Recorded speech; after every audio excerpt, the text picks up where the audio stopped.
அனைவருக்கும் வணக்கம். இன்றைக்கி நம்ம என்ன பார்க்க போகிறோம்னா, கபடியில் பேசிக் ரைட் ஸ்கில். அதாவது புதுசாக கபடி கற்றுக்கிற பிளேயர்ஸ் எப்படி கபடியை எஃபெக்டிவாக கற்றுக்கலாம் அப்படின்றதுக்கான சில ஸ்கில்ஸ் ரெடி பண்ணியிருக்கோம். அதில் மொத்தம் பேசிக் ஒரு 5 ஸ்கில் இருக்குது. அந்த 5 ஸ்கில்லை நம்ம ப்ராப்பராக கற்றுக்கிட்டோம், நம்ம ஒரு நல்ல ரைடர் ஆகிடலாம்.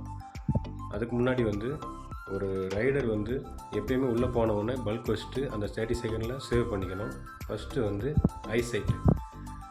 ஐசைட்னால் வேறு ஒன்றும் இல்லை, நம்ம கண்ணு 7 பிளேயர்ஸ் தான் பார்த்து விளாடணும். எப்பயுமே இப்போ புதுசாக கபடி கற்றுக்கிற பசங்க கீழே பார்த்து அட்டெம்ப்ட் பண்ணி ஸ்கில் பண்ணுறாங்க. அப்படி பண்ணாமல் கண்ணு எப்போவுமே 7 பிளேயர்ஸ் தான் இருக்கணும்.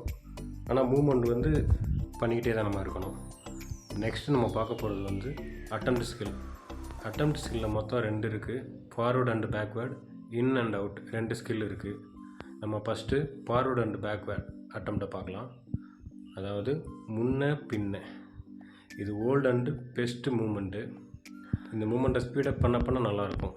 ரெண்டாவது இன் அண்ட் அவுட் அட்டெம்ப்ட்டு. மேட்டில் விளாட்ற பிளேயர்ஸ் இந்த அட்டெம்ப்டை ரெகுலராக ப்ராக்டிஸ் பண்ணால் நல்ல ஸ்பீடாக இருக்கும். நெக்ஸ்ட்டு நம்ம பார்க்குறது போனஸ் ஸ்கில். ஒவ்வொரு பிளேயர்ஸும் மெயினாக கற்றுக்க வேண்டிய ஸ்கில் போனஸ் ஸ்கில். அடுத்தடுத்த வீடியோவில் ஒவ்வொரு ஸ்கில்லுக்கும் தனித்தனி வீடியோ போடுறேன். நம்ம அடுத்து பார்க்குற ஸ்கில்லு டச் ஸ்கில். டச் ஸ்கில்லை பொறுத்த வரைக்கும் மொத்தம் 3 இருக்குது. Hand touch, to touch and kick touch. இதில் நம்ம ஹேண்ட் டச்சை ஃபஸ்ட்டு பார்ப்போம்.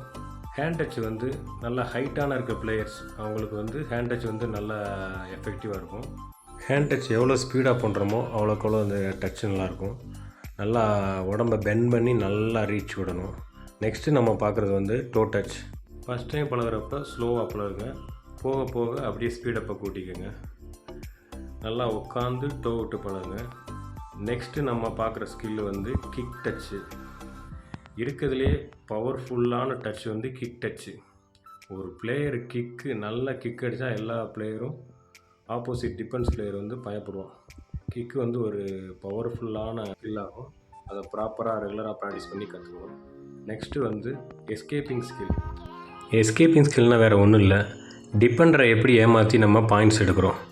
எஸ்கேப்பிங் ஸ்கில்லை பொறுத்த வரைக்கும் நிறையா மூமெண்ட் இருக்குது. அதில் ஒரு 5 மூமெண்ட் மட்டும் நம்ம பார்க்கலாம். அந்த 5 மூமெண்ட் நம்ம ப்ராப்பராக கற்றுக்கிட்டோம்னா நம்ம ஒரு பெஸ்ட்டு ரைடர் ஆகிடலாம். First bulls move. புல்ஸ் மூவ்னால் வேறு ஒன்றும் இல்லை, முட்டி தூக்கிட்டு போகிறது பிளேயர்ஸை. இது அந்த காலத்தில் ஃபேமஸான ஸ்கில்லு. Next rotation skill. இந்த ரொட்டேஷன் ஸ்கில்லு இப்போ பரவலாக எல்லா பிளேயரும் நல்லா பண்ணுற ஸ்கில்லு. Next push aside. அதாவது பிளேயர்ஸை விலக்கி விட்டு வர்றது. ஒரு பிளேயர் வேகமாக வரும்போது டக்குன்னு விலக்கி விட்டு நம்ம கோர்ட்டுக்கு போகிறது புஷ் அசைட். இது 2 சைடும் பண்ணலாம். நெக்ஸ்ட்டு நம்ம பார்க்க போகிற ஸ்கில்லு ஜம்ப் ஸ்கில்லு. ஜம்ப்பு நல்லா ப்ராக்டிஸ் பண்ணிட்டு தான் பண்ணணும். ஏன்னா அதிகமான பிளேயர்ஸ்க்கு அடிபடுற ஸ்கில்லு இந்த ஜம்ப்பு ஸ்கில் தான்.